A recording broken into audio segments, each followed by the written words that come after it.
This episode is brought to you by Amazon Prime. There's nothing sweeter than baking cookies during the holidays. With Prime, I get all my ingredients delivered right to my door, fast and free, no last-minute store trips needed. And of course, I blast my favorite holiday playlist on Amazon Music. It's the ultimate soundtrack for creating unforgettable memories. From streaming to shopping, it's on Prime. Visit Amazon.com/Prime to get more out of whatever you're into. This episode is brought to you by AWS. Amazon Q Business is the generative AI assistant that can securely understand your business data, summarize results, and streamline tasks.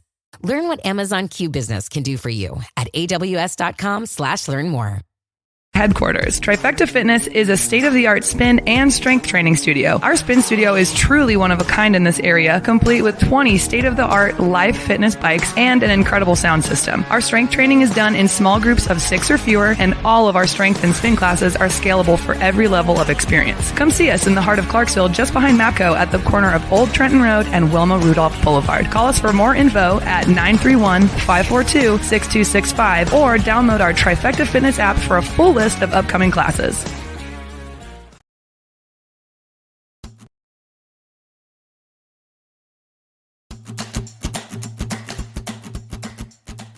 This message is from the U.S. Department of Veterans Affairs. Did you serve in the military? If so, you can obtain a free lifetime pass to more than 2,000 federal recreation sites. These sites are located across more than 400 million acres of public lands, including national parks, wildlife refuges, and forests. The lands host activities to fit any lifestyle: hiking, biking, fishing, camping, and much more. Gold Star families are also eligible for these free lifetime passes. Plus, they cover entrance fees for a driver and all passengers in a car, or up to 3 additional adults at sites that charge per person. Obtaining one is easy. Just go to the National Park Service website, nps.gov, or the National Park Service app.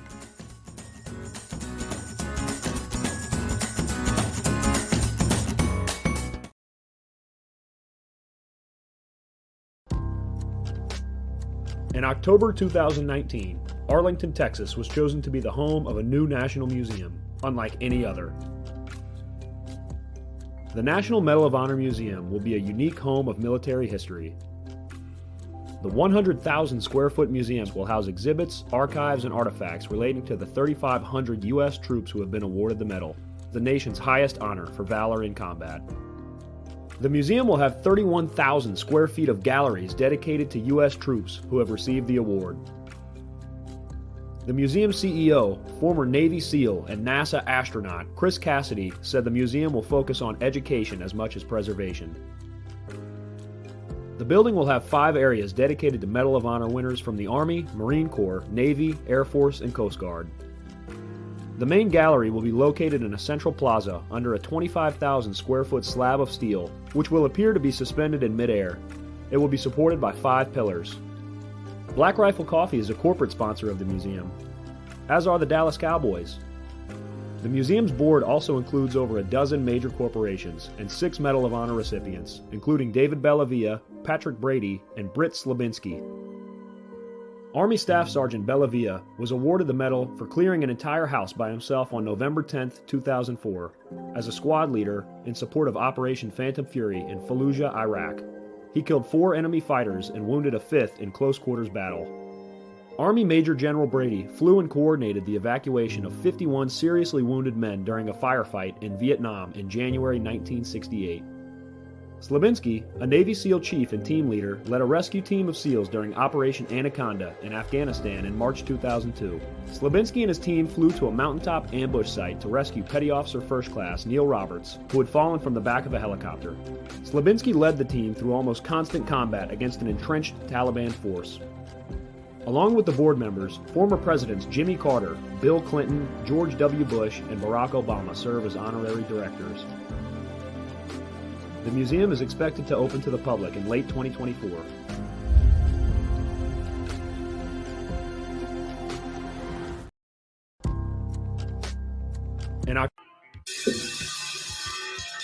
All right. Welcome back.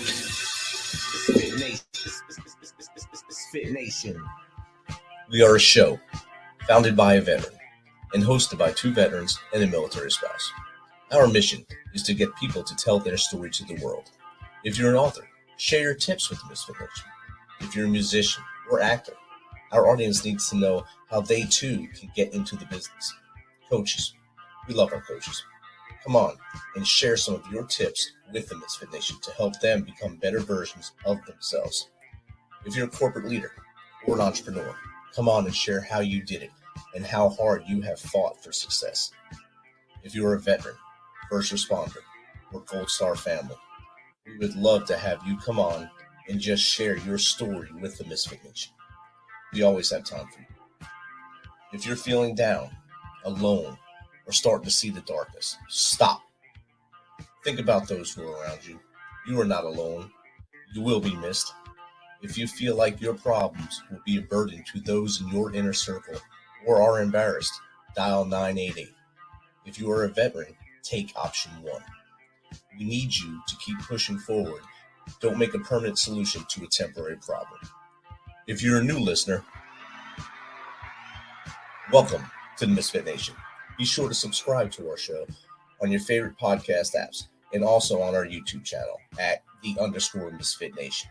Subscribe and click the bell to keep you up to date with our latest episodes and all of our news. You can also find us on Heroes Media Group and About Face Radio. Now, let's get to the show.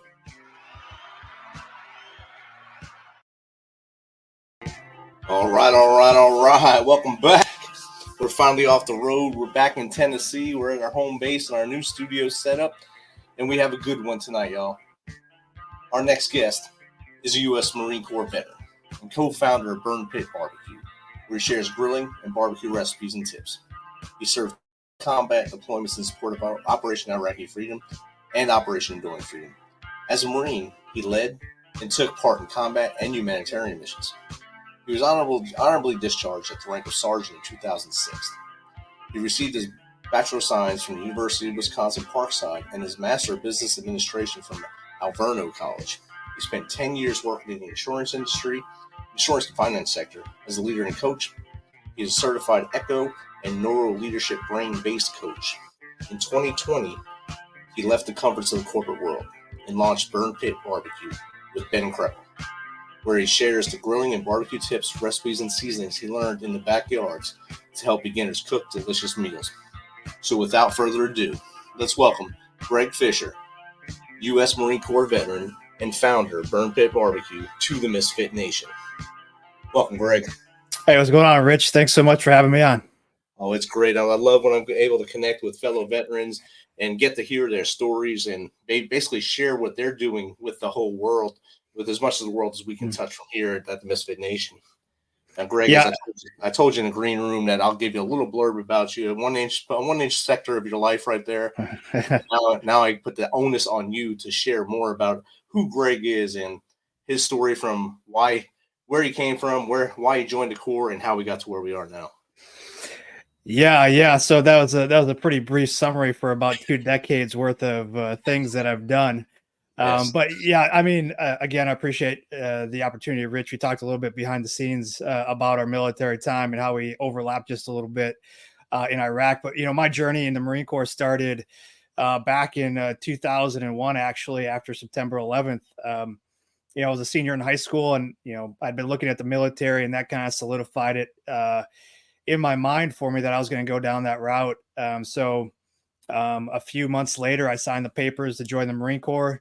I graduated high school in 2002, June, and then I left for Marine Corps Recruit Depot, San Diego shortly after that. So that's kind of where my story starts in the Marine Corps. Outstanding. That's a call to service right there. A lot of people don't understand that when they joined after 9/11, they were everyone that joined after that period was joining knowing they were going to war. So you knew when you raised that hand in the MEP station, and then again when you got to your first your basic training there, that you were no doubtedly going into harm's way, and you did it anyway. So that's applause to you right there. Yeah, no, I appreciate that. And I know a lot of others did the same thing at that time. But yeah, I'd been talking with recruiters up before that point. And on September 11th, I called my Marine recruiter and I said, hey, what does this mean? What's going to happen? And he basically said, hey, we're going to war. And sure enough, a few days later, we were in Afghanistan. And then, after that, then, Iraq. So my entire time in the Marine Corps from 2002 to 2006 was heavily involved in the Middle East and Iraq as part of 1st Battalion, 7th Marines, which is an infantry division out of 29 Palms, California. So I spent, multiple deployments and all of my time really basically training for urban combat in the Middle East. And that's a little different from where you grew up in the States. So I'm playing football, hanging out in high school, and I know I want to be a Marine, but what am I going to do? And all of a sudden I'm in maybe Fallujah or Ramadi or Helmand province in Afghanistan, where Marines are likely to go.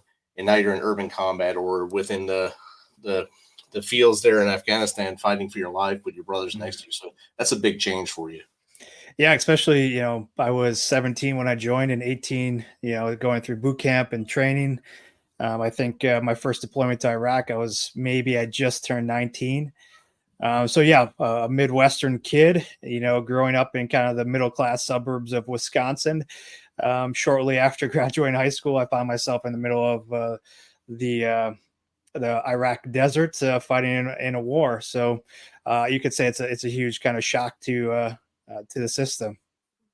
Especially, I mean, where you are now, if that's where you grew up, and if you grew up in Wisconsin and go to Afghanistan and Iraq, it's a little different weather. I mean, 100 degrees in Iraq. You actually have at least 2 seasons in Wisconsin. So not so cold. So. Yeah, it's definitely a lot different. Obviously, the desert versus here we have 4 seasons. Where the weather changes quite a bit. Over there, changes slightly, but it goes from really hot to sometimes cold. So being a young teenager, early 20s during my time, it was definitely a huge learning curve. Learning not only becoming a Marine, but then also learning the culture of some other country halfway around the world.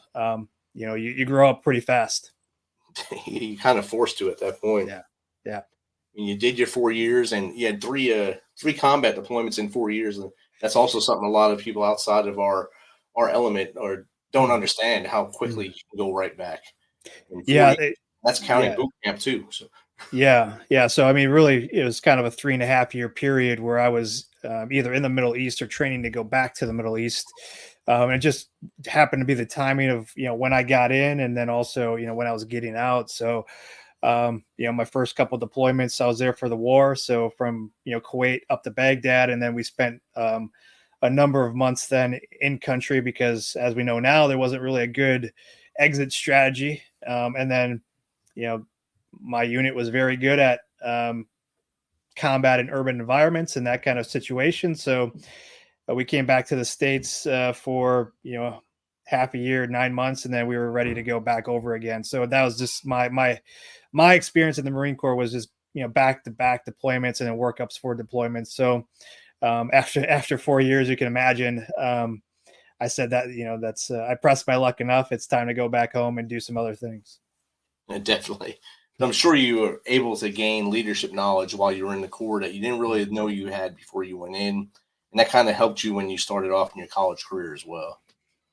Yeah, I mean, you're almost forced to being in that situation to step up as a leader in some capacity, whether you're an individual contributor, but you have a job and a role to do, or my unit was made up of very young Marines. So, 19, 20, 21-year-olds were squad leaders, team leaders, section leaders. So you have opportunities to prove yourself. And then, when you're forced in those situations, especially in combat, you have to step up, not only for yourself, but for the people next to you. So, yeah, I mean, not just myself, but just about anybody that's ever joined the military comes out with a lot of leadership traits and characteristics that they can then, use in the rest of, whatever they're going to do with the rest of their life. Oh, definitely. And I'm sure you stood out. I mean, you were definitely an older guy going to college at that time, 4 years after, basically 4.5 years after you graduate high school, went through the boot camp, core time, and go back to school. Mm-hmm. Did you always want to do business, or was that just something that you thought, hey, this would be a good thing for me to do? So I knew going in, that's what I wanted to do. I'd always had an affinity for like the business classes in high school. And that's kind of what I was drawn to. So, when I got out, that's naturally what I went into. And you're exactly right. Being almost 4 years older than, my next peers, in the freshman classes, I had a little different perspective on the world. And, I attacked my education a lot differently than maybe some other people that were in my classes. So, that was good and bad. It allowed me to, again, continue to work on my leadership skills and, maybe lead by example in that situation. But then also stay motivated and continue down the path that I knew I wanted to go on, which was eventually to graduate and then, work in the corporate, finance world. You did what, 10 years in the corporate world after that, after you graduated. And did you see yourself in that, getting bored in that position? That's why you started a business, or did you just had another light bulb go off, say, look, I want to do this and this is where I'm going?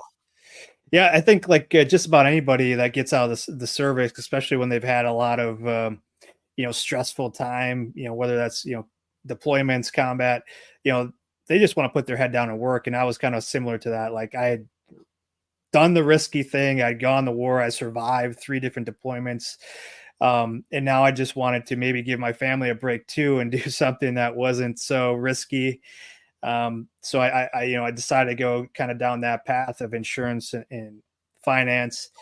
And I learned a lot. I grew a lot. But then as I continued to grow and kind of work my way around that organization and that industry, I found that I still was, even though I was risk averse at that time, I still had a little bit of risk in me. So I wanted to, push and find and develop other skills and grow maybe a little bit faster than the environment that I was in. So that ultimately led to the reason why I left, about 10 years later to launch the business that I'm in right now. And being in the business we did, especially you being infantry, risk is something that you got used to, and it's kind of embedded in your head. And taking that leap to go from the safety of I don't know if you had an office or a cubicle or whatever you were in at that point, the safety of that every day, to saying, hey, now I'm the boss and what my decisions actually affect me directly every day and my family at this time. I'm sure that was eye-opening for you. Yeah. Like I said, I spent 10 years kind of continuing to craft and hone my skills, leadership, business, and all that kind of stuff within the frames of a corporate environment, which I'm thankful and grateful for. But it was time to step out on my own. I guess you could say I do have these huge swings, right? I go from high school to combat to, a pretty steady thing. And then I go right back into something that's very, challenging and uncertain. So it's probably not good for my family that I continue to kind of go do these ups and downs, but yeah, so I just felt that urge again that I needed to go out and do something, improve myself again. So that's why, I left and started the business, and we've been doing it for 3 years now, and we hope to continue to do it for a long time. I told you before in the pre-show, I was looking at the video on your website. It shows you, I think, cutting brisket right there, and your ribs. And if I was allowed to eat that stuff still, it'd be great. It would still makes your mouth water. Yeah. I'm sure if anyone goes to burnpitbarbecue.com and they check out this website and see that video, they'll do the same thing I'm doing right now, just salivating as I'm looking at it. And it's a great put together video. I mean, and a great site as well. And I'm glad that I was able to have you come on as a fellow veteran. But when you started your business, you and your partner's also a veteran, right? Yeah. So my business partner, Ben Kreppel, he's currently in the Navy Reserves. So yeah, he's still in. So he's living that life too. So yeah, no, we started this business 3 years ago. And we wanted to keep the military theme throughout. So, the burn pit BBQ is a reference, obviously, to burn pits overseas. Kind of tongue in cheek. We like to have a little bit of veteran humor with what we do. And then, all of our products have veteran names to them. So yeah, we continue to have that conversation, continue to give back in ways that, we can to the veteran community here locally in Wisconsin and throughout the nation. But yeah, so we want to keep that tradition and some of that stuff alive throughout the business that we're doing. Burn pit is high on most veterans' lives right now with the PACT Act just passing. So this should flow in when people are doing searches, burn pits. This should come up first and then PACT Act second. So this might help you out a little more at this point. Well, yeah, it wasn't the reason. We just felt like it was like this tied to like this huge, thing that we had went through, being overseas and kind of our generation might be defined by burn pits and that kind of stuff, but then also kind of a little bit of, hey, let's throw some humor in it. And and we get to have conversations too about it. So that's another reason why. Kind of the flip side of that is we get to talk to people that might not be familiar with what a burn pit is, and we get to educate them on that. So we bring awareness to some of the things as well. Another reason why we chose the name. It's an awesome name. I love the name. And like I said, when I looked at the video on your site there, I was like, this is it. This is a good selling point. I appreciate that. No problem. Reading your bio, it said that you took the seasonings you learned in the backyard. So is this from family barbecues or maybe tailgating and stuff like that? That you learned all these recipes that you made to create the seasonings and stuff that you sell? Yeah, I mean, the biggest thing, so me and Ben, we actually met in college. So we didn't know each other before that. And then we graduated and, we bought homes that were, a few homes away from each other. So I'd be in his backyard, he'd be in my backyard. And really it was kind of a way for us to, learn about what we were doing. Obviously we were novices at that time, grilling and barbecuing, but then trying stuff, experimenting. And, the first seasonings we ever made, we would give away to people like for Christmas gifts and parties and stuff like that. So that's kind of where it all started. And then, when I said, hey, I'm thinking about quitting my job and, doing this full time. What do you think? He's like, yeah, let's do it. So that's kind of how the whole business started. That's awesome. And it's great that I was going to ask you how you two met, if you knew each other from before service, but obviously you met in college. Was he already in the Navy Reserves at that time, or did he join during that period? No, he joined after that. So, yeah. So he felt the call to serve after that. And, we met because we both played college soccer, and that's how we were both on the same team, and we kind of established like a friendship from there, and that just carried over into our personal lives. And then we both loved grilling and barbecuing, and that's kind of how we came together. That's awesome. Happy accident you met each other and were able to. You served already, and maybe you influenced him a little bit to serve at that point, or he had in his head he was going to serve at that time. Yeah. But playing college soccer and did you both study the same classes together too? Somewhat. So I believe he was kind of a marketing economics, and I was kind of more the business general type of, and then finance. So overlapping at some point, but different focuses. I mean, it's outstanding that those happy accidents, or those great meetings that you have in life, where you network by accident on purpose, and it's just a happy accident for you two to do this and create this awesome business, Burn Pit Barbecue. And you also have a neuro leadership, brain-based professional coach. Do you do that on the side, or did you do that prior to this and then stop now? Both. So during my time in the corporate world, I was able to develop some of those skills of leadership and helping to develop other leaders. And I've carried that over to kind of like the side. So I do coach some high performers and things like that as I build my business. But that's I continue to hone those skills and work with people that are high performers that want to continue to get better. So I do have that I kind of do on the side. But the Burn Pit is my primary business here. Outstanding. And what's your, your reach right now with Burn Pit Barbecue? Is it worldwide, or is it has it been growing out of Wisconsin and throughout the states, or how are we doing? Yeah, so that's part of our strategy is I took a lot of what I learned in the military and I applied it to the business. So during my 3 deployments, there was quite a number of changes in how we interacted with the locals and how we went about with our strategy in Iraq. We went from, winning the hearts and minds to really embedding into the local towns. So instead of staying on the outskirts, we started embedding units within the towns.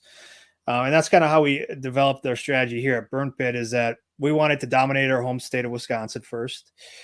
So for the past 3 years, we've really been focusing heavily here with retail and outreach here in Wisconsin. But from a national perspective, we do have a presence on Amazon. We do ship nationally. We do have followers from all across the country. I think we've shipped to just about every single state our products for people who have bought them on our website.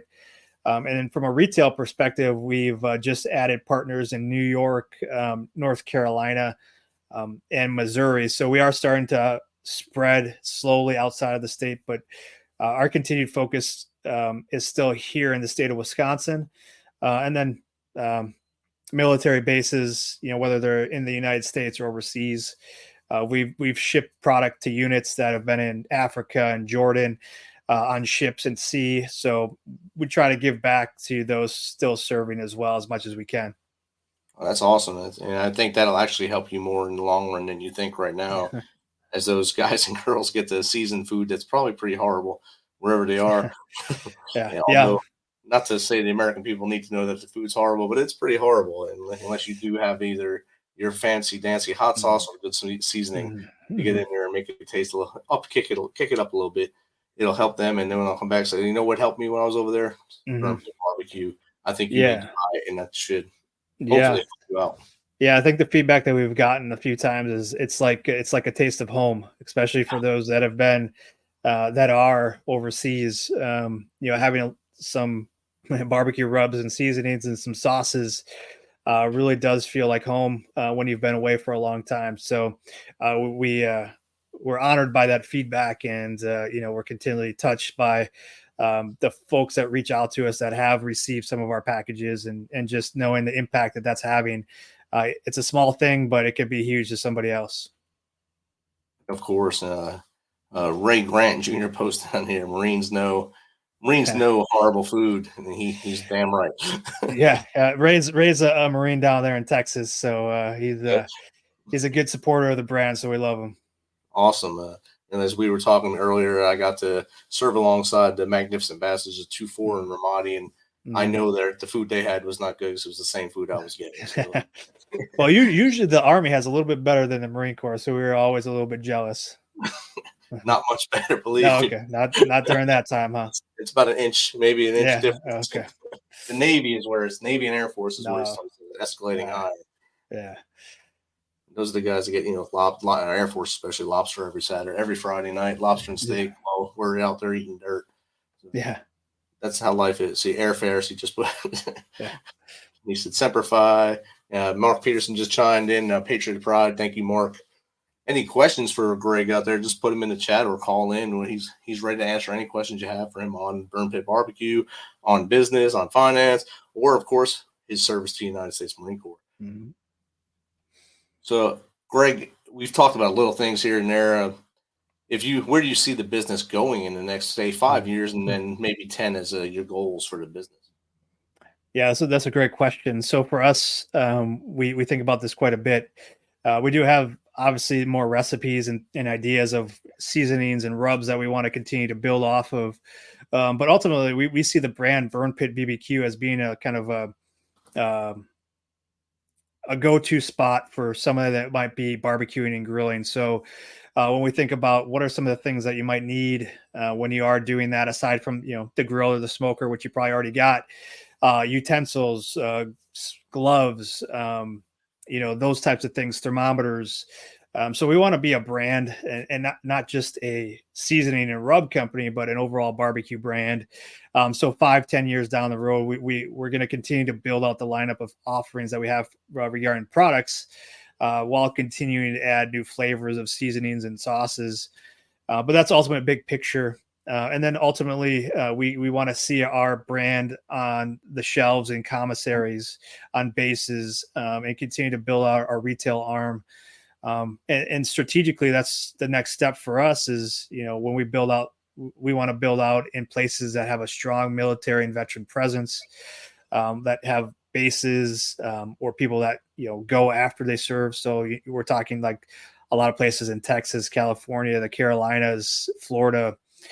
So those are some places that we have targeted that we want to continue to build out. But yeah, the commissaries, working with, the government and getting our brand and our products in some of those places is where we'd love to see the brand within the next 5 to 10 years. Awesome. And have you already approached the commissary or AFES or NEX to see if you guys, what process you have to take to get in there, or have you just not started that yet? Yeah, we have. So we've gone down that path. There's quite a few boxes you have to check to be eligible. And then also After you get all that done, then you have to start developing the relationships. So it does take a little bit of time. We're working on that. But hopefully within the next few years, you start to see some of our stuff pop up on some of those places. We're actively in talks with like the canteens at local VA hospitals. So that's a little bit different avenue. But, hopefully you'll start seeing our products in some of those places. And personal recommendations go a long way. So if you wanted to reach out to any of those places and say they should carry Burn Pit, we wouldn't stop you. That's exactly right. Word of mouth helps the best, and they'll get those things in there. If you live close to where, I guess, the Mafia headquarters of APHIS is, get in there and speak up for Burn Pit. You get them in there, and that's usually what it takes. It's someone that knows somebody within the system. Mm-hmm. You get it going a little quicker than all the boxes having to be checked. So yeah, this is a highly recommended veteran business. Let's get them in there, and that'd be a great thing to see as you walk into wherever your favorite PX or NEX is. Yeah, absolutely. So do you see yourselves branching out into actually maybe cooking as well, or just staying with what you're doing now? We do some private events at the moment, so we don't do full on catering. But if people ask us to, do a graduation party or do, let's say like a promotion party or something like that, picking up rank, we do some of those types of events. But full on catering, full on like pop-ups or restaurants, that might be like a 20-year plan, not within the 5 to 10 years, I would say. But then again, I'll say we are definitely open to opportunities, and we will always kind of vet those out if those come our way. But that's not our primary focus right now. I mean, it's always good to have those options open. I see you're already sharing recipes with people on your website there. Yeah, I think the first thing on there was shrimp skewers. Yeah, we just released that one. So yeah, I mean, we were heavily focused kind of on gearing our products and then also like our recipes and tips to kind of those newer backyard barbecuers. But that doesn't mean like we don't have some pretty advanced techniques and recipes for those that might be, have some experience doing it. But yeah, we wanted to provide a place where somebody that might be new can come in and get some easy recipes and tips that they don't feel intimidated by. And then also we provide the flavor for you too. So it takes the guesswork out of grilling and barbecuing in the backyard. Definitely does. And Greg, earlier you said you played soccer in college. So right now the Women's World Cup is going on. How do you think our women are doing? Well, I don't like to critique professionals, but I will say I've watched just a little bit of the Women's World Cup, and I'll say that they don't look as in sync. I know they have a lot of new and younger players. So I think a lot of nerves still that they have to work out. But I expect them to go in, and I think they play Spain next or something like that. Portugal. Okay. Tomorrow, Tuesday morning at 2:30, at 2:00 in the morning, my time, your time too. Yeah, they play Portugal coming up. I do think they'll get a victory there, and hopefully they'll come out on top of the group. But I do expect them to kind of move on to the round of 16, and then at that point, it's pretty much anyone's game. Definitely, I had the same feeling about the not in sync thing. It seems like it's two different teams playing. You have the old hats and then the young hats playing, and they're not playing together yet. Right. Now, hopefully, as they move forward in the tournament, hopefully they do move forward. It'll gel, and miracles will happen, and we'll make it out of there. So this has been a weird World Cup so far. A lot of weird people winning, so it's pretty cool. I will say that's the first ever commentary I've ever given on soccer, women's soccer. So take that for what it's worth. Welcome. Ray just asked, how about a lemon pepper rub for lobster and fish? Yeah, that's a great suggestion. We do have a Fish and Wild Game one. Our Fish and Wild Game seasoning does have a hint of lemon to it already. So that's one we love to put on fish. But for like a lemon pepper, that would be something that we could definitely look at. We do have a lot of ideas that we are putting together, going back to the old experimentation. It's always fun too, because there's so many different combinations you can put together. That it's the options are endless because there's so many great ingredients out there. You said just a thought, Skipper. Hey, no, it's fine. I get it, man. And someone Crabgrass Baby on Twitter said, I made some pretty competition level baby back ribs the other evening. That's awesome.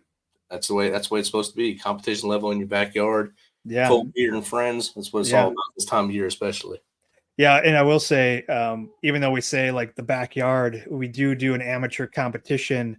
This will be our third year doing it. It's September 3rd in Greendale, Wisconsin, where we get some amateur barbecuers and we raise money for a local veteran nonprofit organization. So this year we're going to be raising money for Irreverent Warriors, which are the Silky Hike. They do the Silky Hikes and stuff. So the local Milwaukee chapter, we're going to be raising money for them. So we have, I think, 12 or 13 teams signed up. They're going to be cooking ribs and sausage. And we got a lot of giveaways, raffles. We partner with local brewery here. So there's going to be a lot of special drink items and stuff. So we try and incorporate a lot of those things, bringing the community together, supporting veteran nonprofit organizations, and then just promoting, getting out and barbecuing and grilling as well. Awesome. And like Reverend Warriors, I did a Silky Hike with them last year. Here in Clarksville was the first thing I did with them. This year they skipped Clarksville for some reason. Hopefully they come back next year. It was a fun time linking in with a bunch of veterans from all around. I didn't realize how cultish that group was. They travel everywhere. It's amazing how they travel.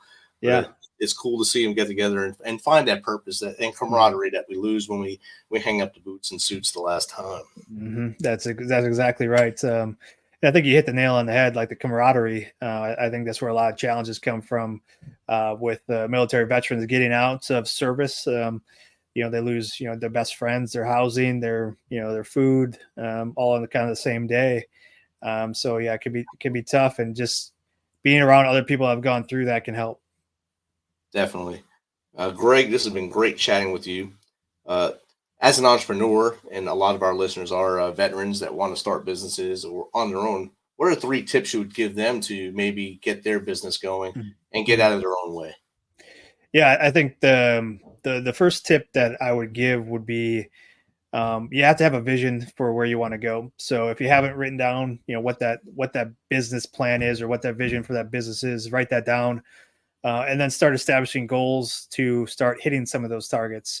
So start small and then start, one step at a time. So that'd be number 1. Number 2 would be like, if you want to start a business, a lot of things that hold people back is the finance piece. So they don't have their own financial house in order. So start doing that, paying down debt, start, saving on a side rainy day fund for yourself personally, and then start saving for your business that you want to open up. And then third is that you get around people that are currently doing what you want to do. So if you want to start a business, like for me in the barbecue space, start talking to people that own businesses that are in similar industries or similar to what you want to do. So you can learn from them, time, collapse, success. So those would be the 3 things: have a vision, get your financial house in order, and then start putting yourself around people that are in the position that you want to be in. Awesome. Great tips right there. Listeners, make sure you listen to that, take heed to that advice and all the advice we get from our guests that have made it out of that first year, because most businesses that don't have those plans in order don't make it past that first year, sadly. And that's a statistic you can look up on the Small Business Association Administration's website. There you'll see most businesses fail within 1 year because of lack of planning or any of those things, finance and such like that. Greg, thanks for sharing it with us. And where can people find you and contact you, maybe have you on their show, or maybe just reach out to you to talk to you? Yeah. So for the business Burn Pit BBQ, you can just go out to our website, burnpitbbq.com. And then you can find us on the socials too. So like Facebook is Burn Pit BBQ. Instagram is Burn Pit BBQ Guys. But personally, I'm very active on LinkedIn. You can go out there and connect with me, just Greg Fischer. And if you want to connect, have me on the podcast, or you just want to talk business, talk military, whatever, you can reach out to me there. I'm pretty active, and I log on there quite a bit, so I'll see your messages. If you're interested in the business side of things, you can always reach out just on the socials or on the contact page on our website. So those will come to me as well. Awesome. And this has been a great chat with you. And anytime you want to come on in the future, talk about either where you are at that point, or if you've done something awesome, bigger than what we're talking about right now, definitely reach out to us and we'll get you right back on here to get your vision back out there to more people. Well, I appreciate that. I appreciate the conversation. It's always great to connect with somebody that's been over in Iraq, and kudos to you for what you did over there in Fallujah and Ramadi in that area. So I appreciate you, man. Thank you, brother, and have a good night. Yeah, same. For every veteran, there is a story about a calling to serve, to fight for the freedoms of the American people. And every story has a struggle, a sacrifice, and invisible wounds. Warrior Watts programs help veterans recover from PTSD and invisible wounds through exercise, nutrition, and connecting with other veteran leaders. It is estimated that 22 veterans die each day by suicide, and another 30 veterans die each day by substance abuse. These are preventable deaths. Warrior Watt is committed to fighting PTSD through fitness, nutrition, and community.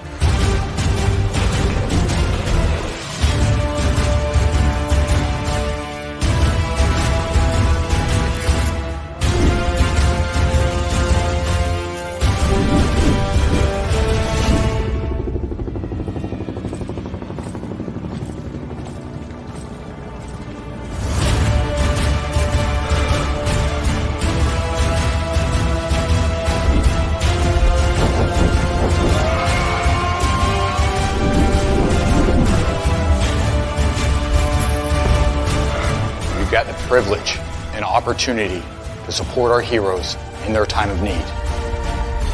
Will you join us and take action?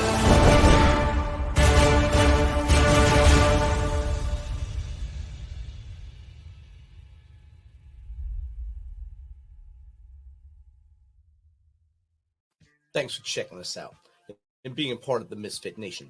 Don't forget to visit our website at themisfitnation.com. That's themisfitnation.com to catch up on all of our episodes and also to get some of that great Misfit Nation gear. As always, be humble, stay hungry, and keep hustling because we are